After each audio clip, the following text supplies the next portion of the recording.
Today's wellness webinar is on self-massage. And so the goal of today's webinar is basically to just go over why, kind of the mechanisms behind why self-massage works, how best to do it, and what tools exist to help you with that. Then when is the best time to do it. So having said that, let's do a little test your knowledge, true or false. Self-massage techniques can be highly customized to meet individual needs. True. Going true. All right, yes. So there's many different techniques, there's many different tools that you can use that we'll be going over here very shortly. Obviously you could roll out whatever you want.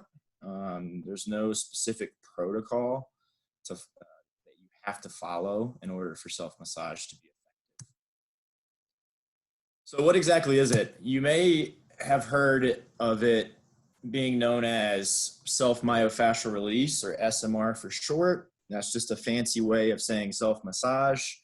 We'll go over more specifically what fascia is here soon, but basically it's just a sheathing that is around, and myo, the prefix to that, basically means muscle. So it's the sheathing that surrounds all your muscles. And more specifically, it's the manipulation of that fascia. And then, as discussed just a second ago in that true or false, there are many different techniques that you can use that we'll go over here shortly, with many different tools. So, speaking of tools, here are just a few. You've got your typical foam roller, which I think is what everyone is most accustomed to seeing these days. They're all over the place. If you guys haven't checked out a lot of our stretch and mobility stuff, I've put out quite a few different routines that show you how to basically use an alternative household item to accomplish the same thing that a foam roller would. So you could use like a soup can. I have a lot of double-walled like Tervis tumbler cups like this that I can put my body weight behind, that you can also use as a foam roller. So really there's no excuse not to be doing some sort of self-massage, because the chances are you've got something in your house that it can accomplish that. On top of that, we've got rolling sticks. They don't put as much pressure as a foam roller because you don't have your full body weight behind it, but they are very useful for smaller muscle groups like the calves.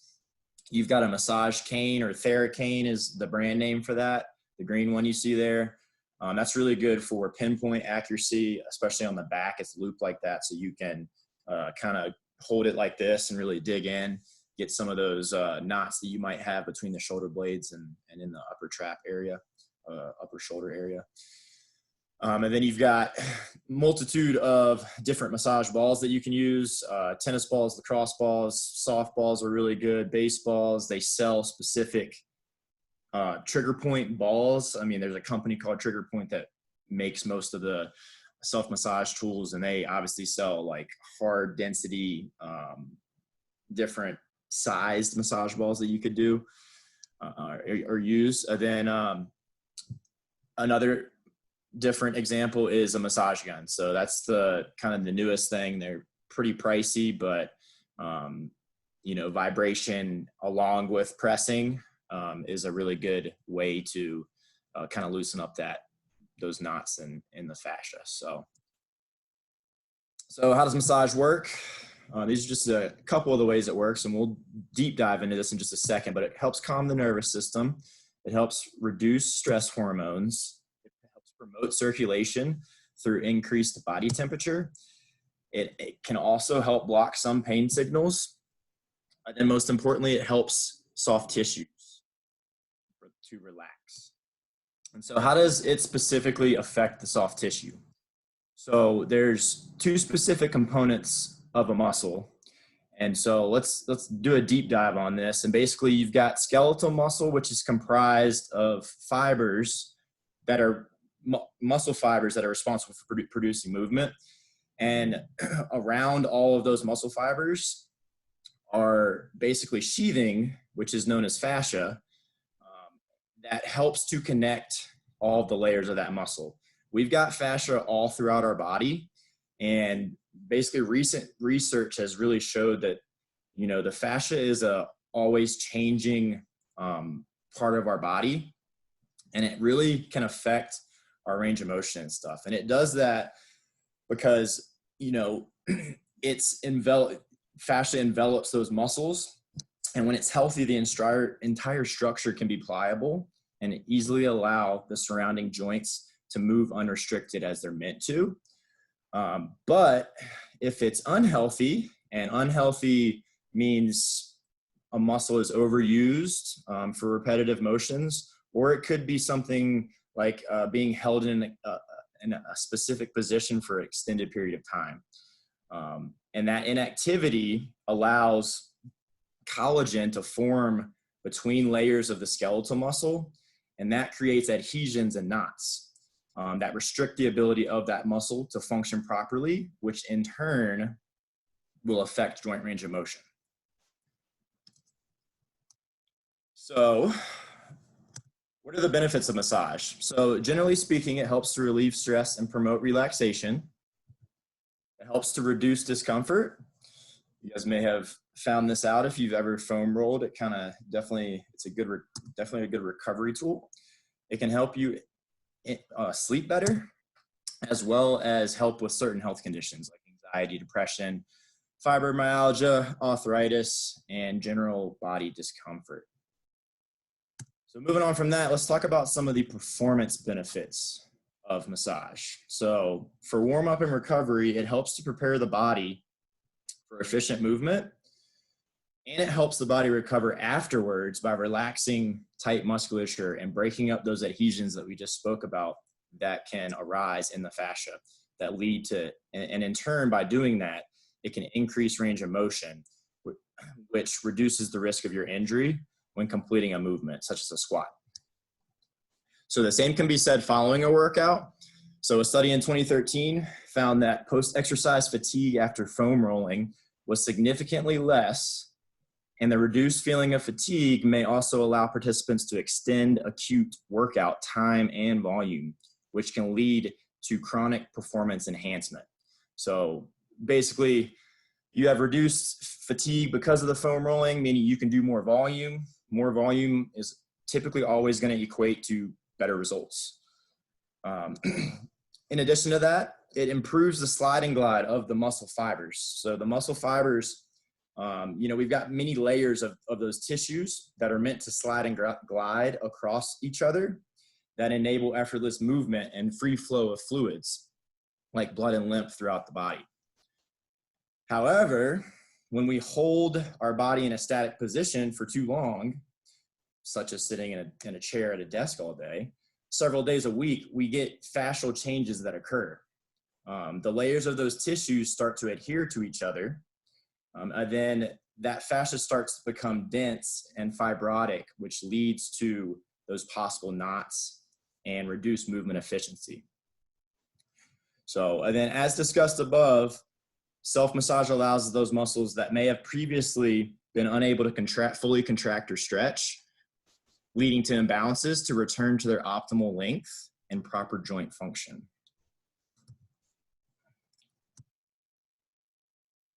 So just to summarize, here's the 3 major reasons you should be incorporating self-myofascial release or self-massage into your daily routine. First is relieve tension before or after physical activity. That could be a job-related task or workout.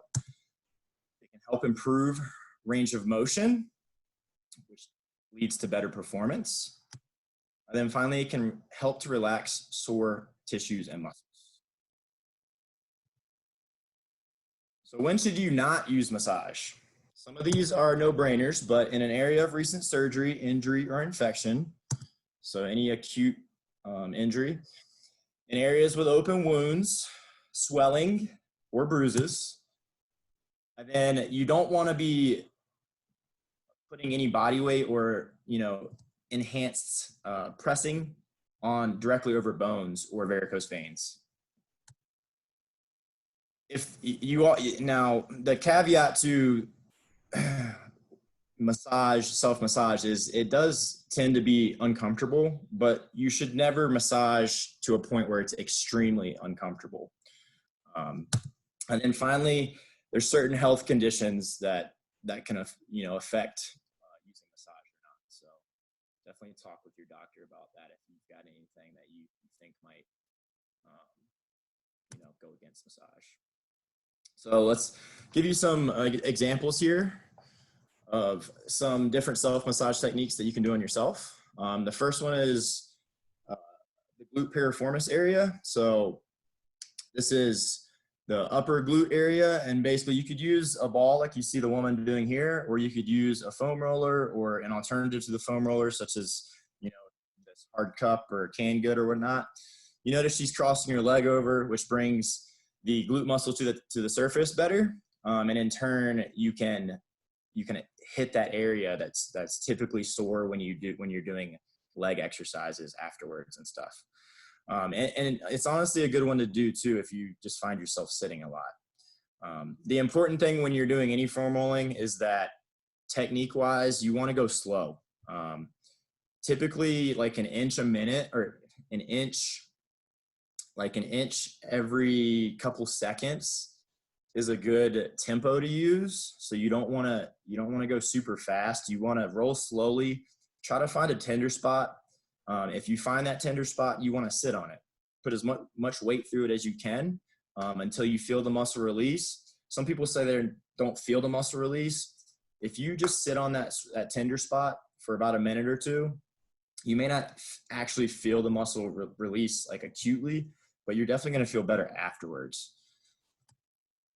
So another really important one is the TFL. So the TFL is one of your hip flexors. It's the muscle that sits just forward of the big greater trochanter, which is the hip bone that you can feel on the side of your hip. And basically the best way to find this muscle, because it's kind of hard to find, is, and y'all can do this right now if you're sitting, if you straighten your knee out, then you turn your toe in while keeping your hand on the front of your hip, you're going to feel a muscle pop to the top. That is your TFL. So what I like to do is I stand up. Typically you can do it seated too, but I stand up. I've got a ball of some sort, usually a lacrosse ball or tennis ball. I'll rotate my leg in. I'll feel that muscle pop up, and then I'll just hold my finger on that spot until I got the ball to place on it. And then I'm going to lay on it similar to the picture that you see here. And this is important. I think Joe went over this in his wellness webinar, but the TFL is a big culprit for low back pain. And it gets chronically short when we sit a lot. So it's an important one to it's not often talked about, but it's an important one to definitely focus on. And then you've got some arm and foot massages that you can do. Typically a smaller ball works best for these. If you've got issues with plantar fasciitis, you can do like a bottom of the foot massage like you see on the right. If you're using your hands a lot, manual labor, or maybe you're a golfer or tennis player, you can release the hip flexors and the wrist extensors using a ball as well. Just making sure to go nice and slow. And then we've got a couple here for the back. So you can use a smaller ball to attack the area between the shoulder blades, so the rhomboids. And then you can even slide it down a little bit. You could use it on the rectors, so the muscles on either side of your spine, the low back. I tend to like to use a foam roller instead for that, just because those can be pretty sensitive areas, but you could absolutely use a ball like you see the guy doing here on the right. And then we've got a big mid-back massage. So using a foam roller, you can lay on it. It's important to kind of contract your abs a little bit so that you're not putting your back into hyperextension. But you can really get either side of the spine with this really well. And then again, just rolling slow back and forth. If you find a tender spot, hold it there for a minute or two. And then finally, we've got an example for the calf massage here. So there's a couple techniques that you can use, especially like a good example would be here with the calf massage. you can actively pump or work the muscle as it's sitting on the foam roller. I'm not gonna lie, it hurts a lot more than just doing a normal roll, but you can that's a way to progress from just a normal foam rolling technique to one where you're actually pinning the muscle. Then you're activating whatever joint that it most affects, which is going to in turn help to break up the adhesions a little better. So that's something you could definitely try. You can always, with like the smaller balls too, you can kind of pin a spot, then rotate your body a little bit to do some cross friction where it's actually going to grab your skin and that fascial layer that's right below it and kind of twist it to help to break up some of those adhesions that we spoke about earlier. So my question for you guys is, what will you do next? Will you identify a body area to try self-massage on? Maybe one that you haven't done yet, if you have already done some foam rolling. Will you try one of those self-massage techniques that I just went over? Then finally, we're excited to announce that we have partnered with a company called Fusionetics. And basically what Fusionetics is it's a great technology platform that allows us as trainers to have you fill out a movement health questionnaire, which just asks you 10 simple questions about how you're feeling lately. Are you tight somewhere? Can you tell me where you're tight? Then the program is smart enough to basically take those answers and recommend a program that can help you to improve a lot of those areas where you maybe aren't feeling like you would like to. So you can see a little snapshot here on the right. It's a great program that we're very excited to launch, and we hope that you guys will give it a shot. I've got a little QR code down here. It's completely free. So you could take your phone out right now. I know a lot of the iPhones and new Androids will sense that QR code, and then it'll show you the website. The website will pop you into a registration. You can register with just simple name, birthday, email. And then from there, you can reach out to us to let us know that you set up an account. And we can, along with having programs that the program recommends, we can also make custom programs that we can make in our side of the app. Then you can see it on your side, either online or on the phone. So it's a really unique system. It's certainly better than us just giving you Excel spreadsheets with programs, because I know sometimes those are hard to follow. And since we're doing this whole virtual thing, it's a really good benefit, because each and every exercise that you see on your program through Fusionetics has a professional video that can show you the form for it. So hopefully that did enough to sell you on that, but check it out if you haven't already. And that's all I've got for today.